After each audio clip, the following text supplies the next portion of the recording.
Buenos días y bienvenidos a Tiempo de Creer. Hoy volvemos a sacar a la luz una de esas páginas olvidadas de nuestra historia. Para muchas personas, Juan de Valdés no es más que un maestro de lengua castellana, un intelectual del renacentismo español. Pero como podrán ver en nuestro espacio de hoy, su dimensión humana y sobre todo espiritual va mucho más allá.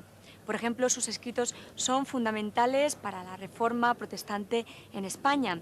Quédense con nosotros y conozcan al personaje y la obra de Juan de Valdés.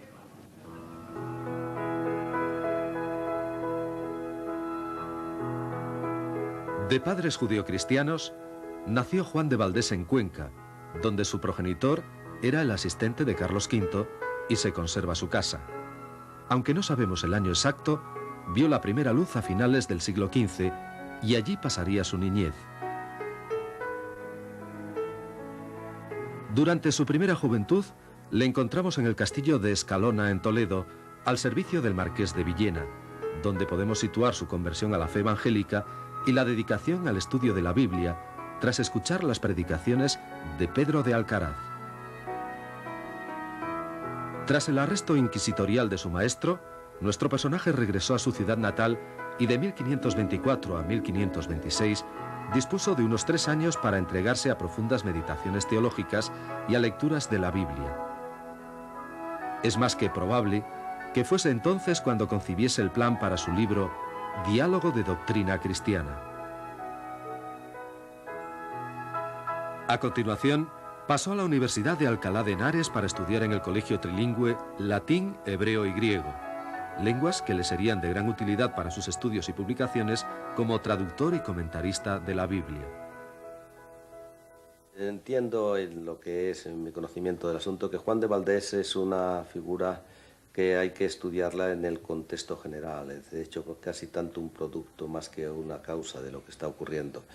Es el momento en el que la Iglesia tiene que hacer frente a una expansión internacional importante. Internacional, es el momento de América y de África, es el momento en el que hay tensiones, se están empezando a producir las tensiones antivaticanas dentro de Europa, y al mismo tiempo es el momento en que ha madurado el Renacimiento y que el humanismo entra en España a través de Cisneros, de la Universidad de Alcalá, con figuras como Juan de Valdés. Es, por lo tanto, un momento de búsqueda de la identidad en el pasado antiguo, de la creencia, del conocimiento, del pensamiento, y al mismo tiempo es un intento de dar salida hacia el futuro a una globalidad que tanto hablamos ahora, que en ese momento tiene unas características incluso de una fortaleza e impulso que nos es difícil comprender en la actualidad. Durante su segundo curso, en 1529, de manera anónima, pero en la prestigiosa imprenta de Miguel de Eguía, publicó su primer libro y único que parece que llegó a ver impreso, titulado Diálogo de Doctrina Cristiana. En esta obra, Valdés da un no rotundo a una iglesia institucional embriagada de poder, al sacramentalismo, la devoción a la Virgen y a los santos y a la autoridad de fuentes extrabíblicas. A su vez, da un sí, igual de enérgico, a una fe centrada en Cristo y basada únicamente en las Sagradas Escrituras. El libro circuló con rapidez y solo la poderosa maquinaria inquisitorial consiguieron detener su avance y reducir el número de los que aceptaban su protesta, netamente española e independiente, de la de Lutero en Alemania. Juan de Valdés, cuando es todo o solo un estudiante en Alcalá de Henares, o la Universidad Complutense, como se decía entonces, va a publicar su primera obra, Diálogo de Doctrina Cristiana. Es de justicia reconocer esta obra como el comienzo de la Reforma en España y de la Reforma en Italia. 2 influencias van a ser claras en este texto. La de Erasmo, que es la que aparece de forma clara, porque se recomienda varios de sus libros, y una influencia que va a ser descubierta más tarde, que es varios libros de Lutero y de algunos de sus discípulos, entre ellos Colampandio y Melanchthon. La aparición de esta obra en Alcalá de Henares en 1529 va a originar la primera disposiciones del Tribunal de la Inquisición en contra de libros. Y eso va a obligar al autor, aunque la obra parece anónima, todo el mundo sabe que ha sido compuesta por Juan de Valdés, hermano del secretario de Cartas Latinas del emperador. El tema de las influencias y de las fuentes de Valdés es muy espinoso, porque como muchos lo dicen, la gente intenta decir que es o erasmista, o alumbrado, o luterano. Yo intento ser objetiva y aún así corremos siempre el riesgo de atribuirle alguna influencia más que otra. Yo creo que hay que distinguir etapas. Desde luego la primera etapa fue bastante claramente alumbrada, pero luego, después de viajar un poco, se nota también la influencia luterana, no tanto como se ha querido pensar, porque yo cotejé los textos con el Padre Nuestro y los 10 mandamientos, y la influencia luterana no es tanta como se le quiere atribuir, queriendo recuperar a esta figura para los protestantes. Y así queda la cosa. Yo creo que vamos a seguir mucho tiempo diciendo que hay de todo en Valdés, y es lógico porque murió antes del Concilio de Trento y él mismo, estoy segura, no sabía lo que era. Al iniciar los inquisidores un proceso contra él y su libro, Juan de Valdés, ayudado por su hermano Alfonso, secretario de Cartas Latinas del emperador Carlos V, tuvo que refugiarse en Italia, camuflado de funcionario imperial. Primero en Roma y finalmente hasta 1541, año de su muerte, en Nápoles. En Italia, Valdés reunió un grupo selecto de damas y caballeros, españoles e italianos, que difundieron sus escritos e ideas, promoviendo así el origen de la Reforma en España e Italia. Allí también maduró y desarrolló su pensamiento y obra, escribiendo más libros, como sus Divinas Consideraciones y comentarios del Antiguo y el Nuevo Testamento. Además de los textos a los que ya apunté antes, propiamente de traducción y comentarios de las Sagradas Escrituras, el Evangelio de Mateo y las epístolas a Romanos y a los Corintios del apóstol Pablo, él también escribe varias obras teológicas. Estas, en buena medida, están dirigidas a Julia de Gonzaga. Es una noble italiana que asiste a las reuniones que él, con muchos otros asistentes, tanto italianos como españoles, va a celebrar de forma clandestina, o al menos podríamos decir muy discreta, en Nápoles. Estas obras son de fondo catequístico, como lo era en realidad la primera obra de Alcalá de Henares. La más señalada y conocida es el alfabeto cristiano,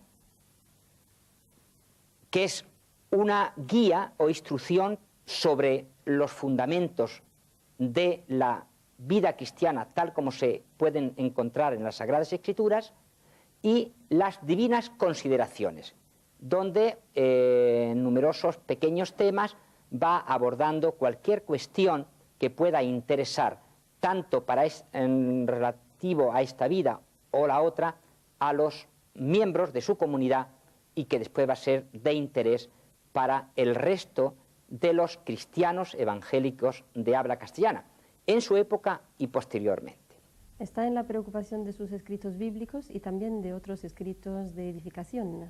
Allí también vemos esta preocupación por la progresión, la santificación, porque parece como si el Antiguo Testamento fuera el primer paso para acercarse a Dios, y como luego Pablo, como imitador de Cristo, es el segundo paso, y luego ya el colmo o la suma de todo eso es ya el comentario al Evangelio de San Mateo, como si llegar a imitar a Cristo fuera ya el bien y la perfección completa y total.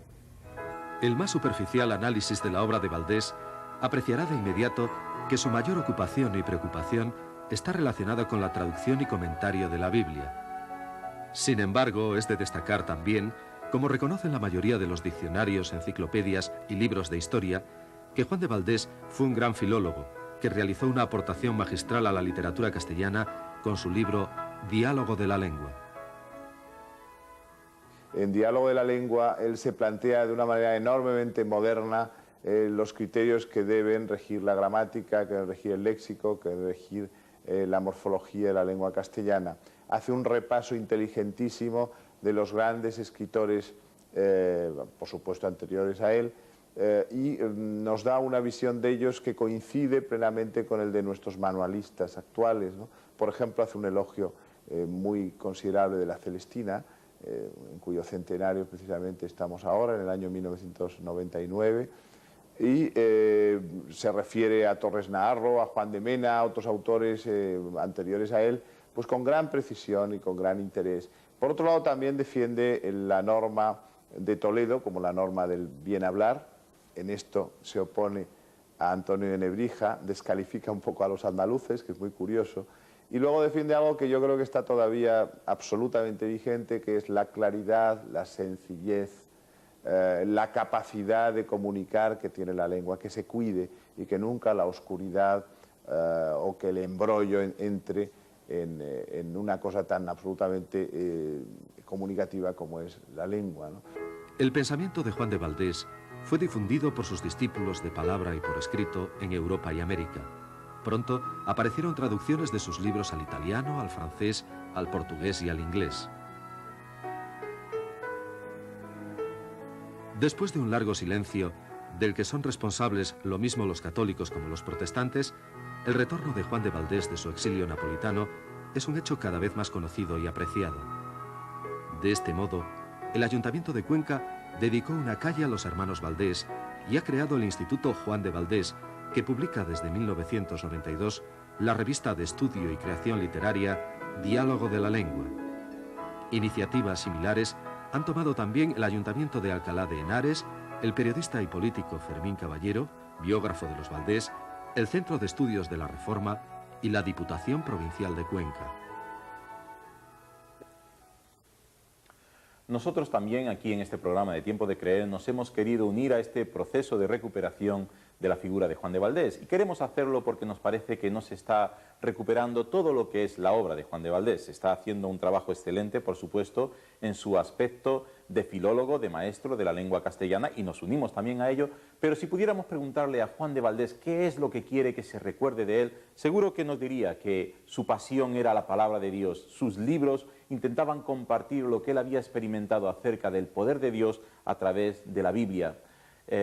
Eso es lo que hemos intentado hacer en este programa hoy, compartir con vosotros lo que fue su amor, el amor a Dios y el amor a su palabra, porque creemos que todavía hoy este libro sigue trayendo palabras de fuerza, de ánimo, de ilusión a aquella persona que ha perdido la ilusión por vivir, de ánimo para aquel que está triste y de fortaleza para aquel que no tiene más fuerza para seguir adelante.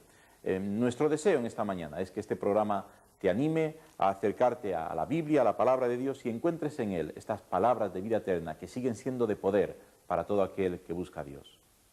Muchas gracias por estar con nosotros un domingo más. Si queréis investigar más acerca de la vida de Juan de Valdés, podéis llamarnos y os regalaremos un resumen de su vida y de su bibliografía. Solo tenéis que llamarnos al teléfono 91 320 7628. Habrá un equipo encargado de atenderos y muy gustosamente os lo ofrecerá. Muchas gracias otra vez por estar con nosotros y hasta el domingo próximo.